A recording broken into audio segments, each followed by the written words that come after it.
नमस्कार मित्रों, स्वागत है आपका एक बार फिर से राधेश्याम कोचिंग क्लासेज में एक नए टॉपिक के साथ। सबसे पहले रक्षाबंधन की हार्दिक शुभकामनाएं मेरे सभी भाइयों और बहनों को Radheshyam coaching classes YouTube channel की तरफ से बहुत बहुत शुभकामनाएं। तो आज का हमारा टॉपिक है गति का ग्राफीय निरूपण। 11वीं फिजिक्स का हम तीसरा जो लेसन है वो पढ़ रहे हैं। उसका आज लेक्चर जो है वो है गति का ग्राफीय निरूपण। तो उसके अंदर हम 3 तरह के ग्राफ पढ़ेंगे। वैसे मैंने पहले वीडियो में इसके बारे में चर्चा कर रखी है। तो देखो, पहले हम पढ़ते हैं एक्स-टी ग्राफ, फिर सेकंड नंबर पे पढ़ते हैं वी-टी ग्राफ और थर्ड नंबर पे पढ़ते हैं ए-टी ग्राफ। ये 3 तरह के ग्राफ हैं वो हम इस वीडियो के अंदर देखेंगे, जानेंगे। तो सबसे पहले बात आती है एक्स-टी ग्राफ की, यानी कि एक्स-टी ग्राफ यानी कि विस्थापन समय ग्राफ। इसको मैं लिख देता हूँ विस्थापन समय ग्राफ। शॉर्ट फॉर्म में लिखा मैंने विस्थापन समय ग्राफ। एक्स-टी ग्राफ यानी विस्थापन समय ग्राफ। अब इसका हम एक ग्राफ बना देते हैं। तो देखो, एक ग्राफ के माध्यम से पहले समझते हैं। तो देखो, यहाँ पर ये एक्स है और यहाँ पर टी है, यानी कि इधर टाइम है और इधर है वो विस्थापन है। ठीक है। उसके बाद देखो, यहाँ पर एक ग्राफ है वो इस तरह से दिए रखा है कि जो ये लाइन है वो कांस्टेंट है, यानी कि टी के समांतर है। टी के क्या है? समांतर, कांस्टेंट है। अब देखो, इसमें वो आपको क्या पूछेगा, देखो इस तरह का जब ग्राफ होगा तो आपको बताना है कि इस ग्राफ का मीन क्या है, इस ग्राफ का अर्थ क्या है। तो सबसे पहले एक टेबल जो पिछले वीडियो में हमने पढ़ी थी कि एक्स-टी ग्राफ की जो स्लोप होती है, यानी कि हम उसका अवकलन करते हैं। स्लोप यानी tan theta equal to tan theta होता है। स्लोप मतलब tan थीटा। तो स्लोप जो होती है एक्स-टी ग्राफ की वो हमें व्यक्त करती है वेग को। एक्स-टी ग्राफ की स्लोप है वो वेग को व्यक्त करती है। ये आप सबको पता होना चाहिए, क्योंकि पिछले वीडियो में हमने पढ़ा था इसके बारे में। अभी तक वो वीडियो आपने नहीं देखा है तो ऊपर आई बटन में आपको लिंक मिल जाएगी, वहाँ से आप देख सकते हैं। तो देखो, वो वेग को व्यक्त करेगी। तो जो ये ग्राफ है वो किसको व्यक्त कर रहा है? ये ग्राफ, इस ग्राफ का मीन क्या होगा? इस ग्राफ का मीन है कि जो वेग है वो स्थिर है। वेग क्या है? स्थिर है। अब वेग स्थिर कैसे? देखो, जो ये लाइन है, ग्राफ की जो लाइन है वो सीधी टी के समांतर है। अब यहाँ पर देखो, टी तो बढ़ रहा है, टी क्या है? इंक्रीज हो रहा है। देखो, यहाँ पर टी 1 होगा, यहाँ 2 होगा, यहाँ 3 होगा, 4 होगा, 5 होगा। धीरे धीरे टाइम तो बढ़ रहा है ग्राफ के अंदर, लेकिन जो विस्थापन है वो, जैसे कि यहाँ पर विस्थापन मैं मान लेता हूँ 5 मीटर है, तो विस्थापन देखो यहाँ पर 1 सेकंड पर भी 5 सेकंड आ रहा है, 2 सेकंड पर भी 5 आ रहा है, 3 पर भी 5, 4 पर भी 5, 5 पर भी 5। कितने भी अब टाइम क्या है, बहुत बढ़ रहा है, लेकिन जो विस्थापन है, जो एक्स है वो क्या है? सेम है। वो ना तो बढ़ रहा है ना घट रहा है, सेम का सेम पड़ा है। यानी कि जो वस्तु है, जैसे कि उस वस्तु ने कुछ दूरी तय कर ली है और वो रुक गई है, मान सकते हो आप, वस्तु रुक गई है, यानी कि वेग स्थिर है। वो ना तो वहाँ से हिल रही है और ना वहाँ से दूर जा रही है, स्थिर वेग पर बढ़ी है। समय तो बढ़ रहा है लेकिन डिस्टेंस उतनी की उतनी ही है, यानी कि स्थिर वेग है। किसी भी कण, जो भी कण है, अगर इस ऐसा ग्राफ आपके सामने आ जाए तो उसका मीन्स होगा कि वेग है वो उसका स्थिर है। ठीक है। उसके बाद देखो, नेक्स्ट ग्राफ हम पढ़ते हैं। नेक्स्ट ग्राफ ये है,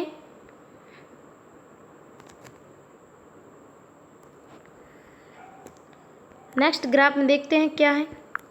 नेक्स्ट ग्राफ कुछ इस तरह से है। ठीक है, मतलब कि एकदम स्ट्रेट लाइन में बन रखा है। तो इस ग्राफ का मीन क्या होगा? देखो, इस ग्राफ में जो मीन होगा वो होगा, देखो इस ग्राफ का मतलब होगा कि इसमें जो वेग होगा वो होगा नियत, फिक्स। एक फिक्स साल से गाड़ी चल रही है, यानी कि उसमें त्वरण नहीं है, उसका वेग ना तो बढ़ रहा है ना घट रहा है। देखो जैसे कैसे, जैसे कि यहाँ पर मैं 1 मान लेता हूँ, यहाँ पर 2 और यहाँ पर 3, यहाँ पर 4, यहाँ पर मैं 4 पॉइंट अंकित कर देता हूँ। देखो, तो यहाँ पर देखो, जैसे कि ये 1 है, ये 2 है, ये 3 है और ये 4 है, और यहाँ पर मैं दूरी दे देता हूँ। ये एक्स ग्राफ है और ये टी है इधर, और इधर है एक्स। ठीक है। अब देखो यहाँ पर मैं 5 मीटर, 10 मीटर, 15 मीटर और 20 मीटर दूरी अंकित कर देता। तो यहाँ पर देखो 1 सेकंड में जो हमारी दूरी होगी, 1 सेकंड के अंदर जो दूरी होगी वो 5 मीटर होगी, दूसरे सेकंड में 10 होगी, तीसरे सेकंड में 15 होगी, चौथे सेकंड में 20 होगी। तो इस प्रकार से ये बिंदु मिलेंगे तो हमें एक ये स्ट्रेट लाइन का ग्राफ मिलेगा। ठीक है, समझ गए।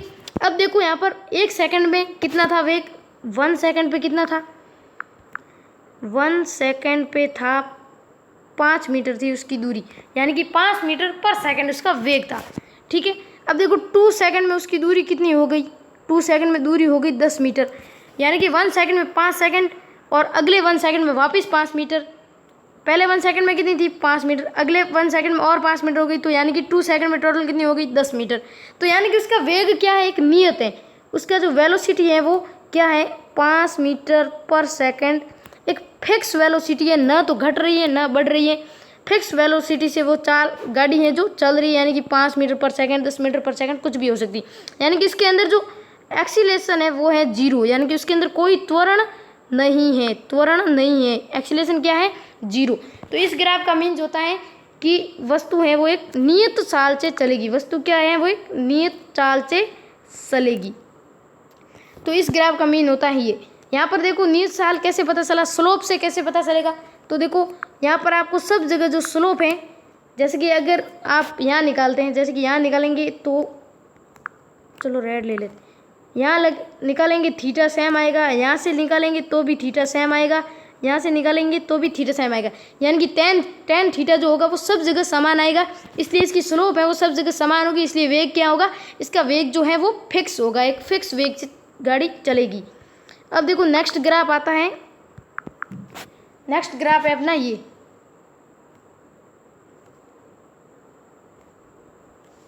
t है और ये x है। तो यहाँ पर देखो इस ग्राफ के अंदर कुछ 3 लाइन में आपको बता रहा हूँ। ठीक है, ये है किसी वस्तु का वेग c का वेग है, और ये कोई कण b है उसका वेग है, ये कण कोई a है उसका वेग है। तीनों वेग अलग अलग एक ग्राफ में 3 कणों के वेग को दर्शाया गया। अब आपको ये बताना है कि इसमें से किस कण का वेग सबसे ज़्यादा है, कौन सा कण है उसका वेग सबसे ज़्यादा होगा। क्यों, देखो यहाँ पर x और t के मध्य ग्राफ है तो उसकी स्लोप है वो वेग को बताएगी, ये आप ध्यान में रख के चलना। अब देखो यहाँ पर जो हम इस ग्राफ का सबसे पहले देखते हैं तो यहाँ पर ये थीटा है। ठीक है, सबसे पहले तीनों का, और इसका एक ये थीटा हो जाएगा और इसका भी ये थीटा। अब जब आप देखेंगे तो जो स्लोप क्या होती है, देखो अवकलन निकालने के लिए सब स्लोप देखते हैं तो देखो स्लोप होती है tan थीटा। अब इसमें देखो ये थीटा 1 है, सॉरी ये थीटा c, थीटा b और थीटा a नाम दे देंगे इसको। तो यहाँ पर सबसे छोटा जो थीटा होगा वो होगा थीटा c, सबसे छोटा है, उसके बाद थीटा b है और उसके बाद थीटा a है वो सबसे बड़ा है। ठीक है, अब देखो थीटा a सबसे बड़ा है, यानी कि tan थीटा का मान va पर सबसे ज़्यादा है, तो यहाँ पर स्लोप क्या होगी थीटा a बड़ा है, यानी कि tan थीटा a जो ये वाली है वो सबसे बड़ा है, जो ये वाला है वो उसकी जो स्लोप है वो सबसे ज़्यादा है। तो यहाँ पर जो वेग का क्रम होगा वो क्या होगा, देखो तो सबसे ज़्यादा वेग है वो होगा va पर, फिर होगा, फिर देखो फिर थीटा थोड़ा सा छोटा है, a से b छोटा है, फिर b पर हो जाएगी, c सबसे छोटा है तो c का जो वेग है वो सबसे कम हो जाए, तो जो वेग का क्रम होगा वो ये हो जाएगा। यानी कि यहाँ पर अपन को स्लोप निकाल के बताना है कि किसका वेग ज़्यादा होगा किसका कम। जिसकी स्लोप ज़्यादा है यानी कि ढाल ज़्यादा, उसका वेग ज़्यादा हो जाएगा। तो इस ग्राफ से हमें ये पता चलता है। अब एक और ग्राफ देखते हैं, उस ग्राफ से भी कुछ नया सीखेंगे हम। देखो ये ग्राफ है कुछ ऐसा, यहाँ पर t है, यहाँ पर x है। तो देखो इस ग्राफ के अंदर थोड़ा इस तरह से है। ठीक है, तो इस ग्राफ का जो मीन होगा वो होगा कि जो वेग है वो धनात्मक यानी कि पॉजिटिव रूप से बढ़ रहा है। कैसे पता चला, देखो यहाँ पर टाइम के साथ साथ जो डिस्टेंस है, विस्थापन है, डिस्प्लेसमेंट वो भी बढ़ रहा है, वो भी देखो ऐसे जा रहा है। ये तीर है जो ऐसे जा रहा है, यानी कि वापस ऐसे धीरे धीरे ऐसे आएगा। तो जो वेग है वो पॉजिटिव रूप में बढ़ रहा है, यानी कि यहाँ पर जो वेग होगा वो क्या होगा, धनात्मक होगा, न कि ऋणात्मक। वेग क्या होगा, धनात्मक होगा, ऋणात्मक नहीं होगा, क्योंकि ये इस साइड में जो है वो बढ़ रहा है, ऐसे बढ़ रहा है। तो इसका मतलब कि इसका वेग है वो धनात्मक होगा, ऊपर की ओर जा रहा है, यानी कि वेग धीरे धीरे बढ़ रहा है। ठीक है, इस ग्राफ से हमें ये पता चल गया। अब इसी के अंदर एक और ग्राफ होगा, वो कैसे होगा देखो, उसको भी समझते हैं।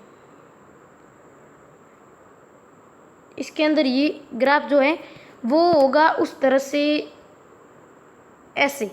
ठीक है, तो इसके अंदर क्या होगा कि वेग धनात्मक रूप से क्या होगा, यहाँ पर है वेग है वो धनात्मक रूप से बढ़ेगा नहीं, धनात्मक रूप से घट रहा है, पॉजिटिव रूप से वो घट रहा है धीरे धीरे। देखो डिस्टेंस है वो यहाँ हाईएस्ट हुई, यहाँ पर है वो हाईएस्ट हुई, फिर वापस लो हो रही है, यानी कि वेग है वो धीरे धीरे घट रहा है। क्या हो रहा है, घट रहा है, वेग धीरे धीरे इस ग्राफ के अंदर घट रहा है। तो इस ग्राफ से हमें ये पता चलता है।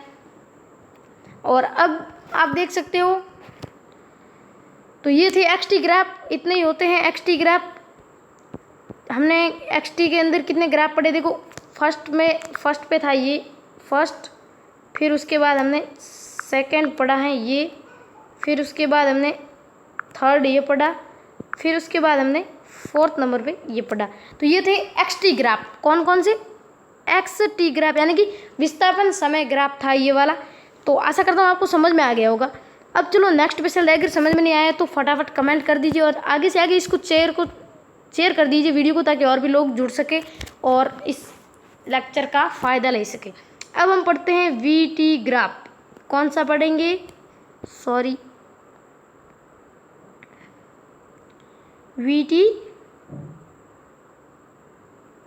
VT graph. कौन सा ग्राफ, वीटी, इसका मतलब क्या होगा कमेंट कीजिए। वेग समय आरेख, वेग समय ग्राफ।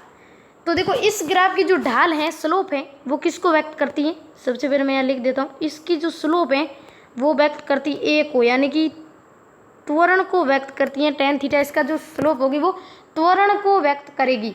और जो इसका क्षेत्रफल होगा, एरिया, इसमें क्या होता है अवकलन, इसमें क्या होता है समाकलन। जो एरिया होता है यानी कि समाकलन करेंगे तब, यानी कि एरिया है वो किसको व्यक्त करेगा, विस्थापन को। किसको करेगा, विस्थापन को व्यक्त करेगा। वीटी ग्राफ का स्लोप है वो त्वरण को, एंड एरिया एक्स यानी कि विस्थापन को व्यक्त करता है। अब इसके बारे में हम ग्राफ पढ़ लेते हैं थोड़े। इसके अंदर ग्राफ आता है सबसे पहले कुछ इस तरह से, यहाँ पर v है, यहाँ पर t है।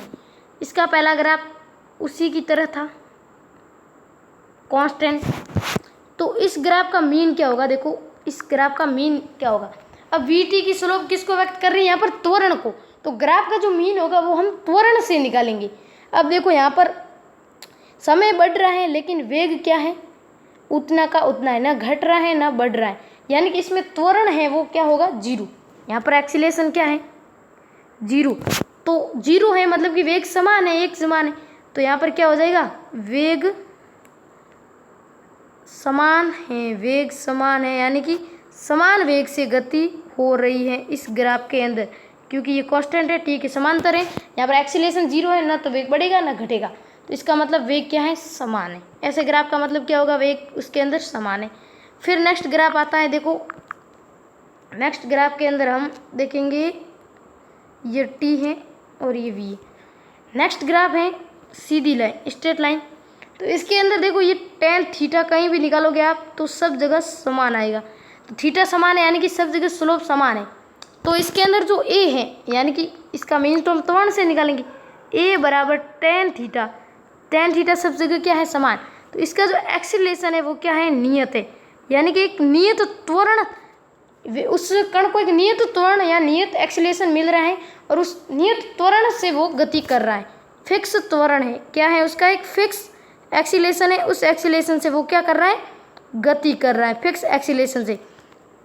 उसमें क्या था भाई, वेग समान था। फिक्स एक्सीलरेशन कैसे, जैसे कि भाई 1 सेकंड में 2 मीटर पर स्क्वायर जो है एक्सीलरेशन है, तो 1 सेकंड में 2 मीटर है वो, उसका जो वेग है वो 2 बढ़ा, फिर अगले में 4, अगले में 8, मतलब टोटल 8 हो जाएगा। तो ऐसे एक नियत फिक्स त्वरण है वो धीरे धीरे बढ़ रहा है, फिक्स त्वरण से गतिशील है वो कण। इस ग्राफ का ये मतलब था।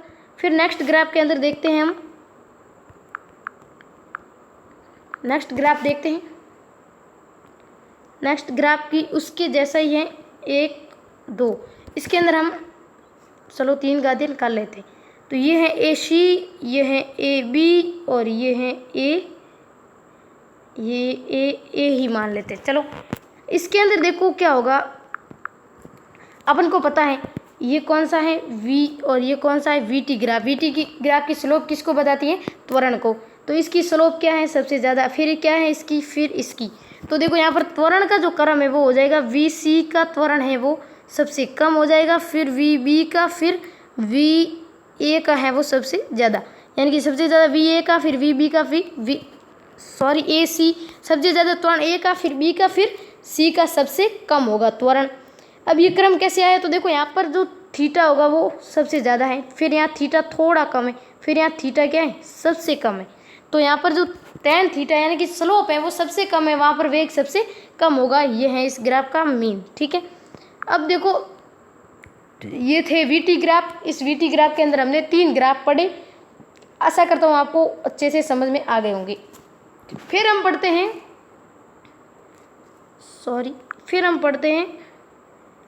AT graph. AT ग्राफ के अंदर ज़्यादा नहीं है, 1-2 ग्राफ ही है। AT ग्राफ का जो एरिया है, AT ग्राफ का जो एरिया है वो वेग को व्यक्त करता है, और जो स्लोप है वो किसी को व्यक्त नहीं करती है। ये क्रॉस का मतलब ये नो, ठीक है, नो, इसका मतलब नो है। अब इसके अंदर हम ग्राफ पढ़ लेते हैं कुछ। इसके अंदर सबसे फर्स्ट ग्राफ है अपना सेम कांस्टेंट लाइन, ये A है, ये T है। अब इसका मतलब क्या होगा, सीधी रेखा में त्वरण समान है। इसका मतलब है त्वरण है वो समान है, क्योंकि यहाँ पर आप स्लोप देखेंगे तो AT की स्लोप तो किसी को व्यक्त नहीं कर पाती, तो यहाँ पर त्वरण क्या है, समान है। इसका मतलब कि त्वरण समान है। अगर हम इसका एरिया देखेंगे, इसका हम जब एरिया निकालेंगे पूरे का, तो वो व्यक्त किसको करेगा, वेग को।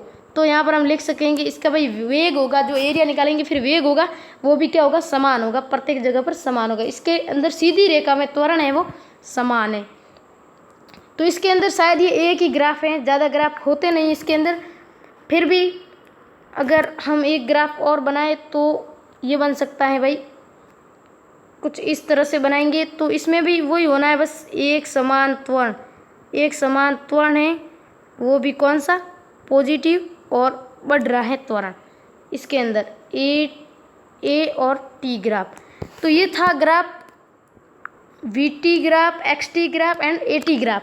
AT के अंदर इतने ग्राफ थे, इससे ज़्यादा है नहीं। तो ये था ग्राफ का टॉपिक्स, गति का ग्राफीय निरूपण। बस कुछ ज़्यादा था नहीं, बहुत ही हलवा टॉपिक था। आशा करता हूँ पूरा आप समझ गए होंगे। एक बार मैं आपको पुनः रिवीजन कर देता हूँ कि जो XT ग्राफ होता है और एक VT ग्राफ होता है और एक AT ग्राफ होता है। अब देखो इसमें क्या है, स्लोप, ये मैंने स्लोप लिखा है, ध्यान रखना। और ये है एरिया। XT की स्लोप है वो V को व्यक्त करती है, यानी कि वेग को। VT ग्राफ की स्लोप है वो यानी कि ढाल, त्वरण को व्यक्त करेगी। और यहाँ पर AT की स्लोप नो, एंड XT का जो एरिया है वो किसी को व्यक्त नहीं करेगा, और VT ग्राफ का एरिया है वो x को व्यक्त करेगा, एंड AT ग्राफ का जो एरिया है वो v को व्यक्त करेगा। यानी कि स्लोप के अंदर क्या होगा, देखो एक ट्रिक बता देता हूँ, आपको समझ जाओगे। स्लोप के अंदर क्या होगा, जो स्लोप होगी उसके अंदर जब XT की आपको स्लोप पूछे तो देखो याद रखना है आपको भाई, विस्थापन, विस्थापन, विस्थापन से क्या बना, वेग, वेग से क्या बना, त्वरण। अब आपको याद रखना है कि भाई स्लोप पूछे तो XT ग्राफ, x से जस्ट अगला कौन सा है, v वाला। तो स्लोप पूछे XT ग्राफ की स्लोप किसको बताएगी, तो नेक्स्ट वाला कर दो भाई, v की बताएगी। अब पूछे भाई VT की स्लोप किसको बताएगी, तो नेक्स्ट वाला कौन सा होता है, a, तो a को बताएगी। अब इससे तो आगे है नहीं कोई, तो इसके लिए इसका नो हो जाएगा। अब एरिया पूछे तो देखो XT के इससे पहले कुछ होगा नहीं। अब VT का पूछे तो VT का क्या हो जाएगा, x वाला, तो ये हो जाएगा इसका, ठीक है। फिर VT का एरिया पूछे तो x को बता देगा, और AT का एरिया पूछेगा तो किसको बता देगा, इससे जस्ट पहले वाला v को। यानी कि कुल मिला के आपको याद रखना है ये वाला क्रॉस का निशान, ठीक है। कुछ इस तरह से इसके अंदर ये इसको व्यक्त करेगा एंड ये इसको व्यक्त करेगा, VT वाला। ठीक है, तो ये होता है गति का ग्राफीय निरूपण, और इसका मैंने एक बार पुनः रिवाइज कर दिया है। पिछले वीडियो में भी हम ये सारा कुछ पढ़ चुके हैं और इस वीडियो के अंदर हमने पूरा ये रिवाइज कर लिया है। तो आशा करता हूँ आपको अच्छे से समझ में आ गया होगा ये टॉपिक। तो लाइव में जो जुड़े हैं उनका एक बार आभार, एंड सभी को पुनः राधेश्याम कोचिंग क्लासेस की तरफ से रक्षाबंधन की शुभकामनाएं। सभी भाइयों और बहनों को रक्षाबंधन की शुभकामनाएं। सभी भाई बहन, सभी जियो हजारों साल, आपकी भगवान आपकी आयु दीर्घायु करे। रक्षाबंधन की हार्दिक शुभकामनाएं सभी को Radheshyam coaching classes YouTube channel की तरफ से। तो आज का वीडियो कैसा था, आशा करता हूँ आपको अच्छा लगा होगा। अगर अच्छा लगा है तो चैनल को सब्सक्राइब कर दें और बेल आइकन को दबा दें, एंड लाइक, कमेंट, शेयर आदि सब कुछ जो है वो आप अपने सोशल मीडिया पर कर दें, ताकि और भी लोग इस चैनल पर जुड़ सके। धन्यवाद जिसने पूरा लाइव देखा उसको एक बार फिर से धन्यवाद देखने के लिए। Thank you. मिलते हैं नेक्स्ट वीडियो में जल्दी।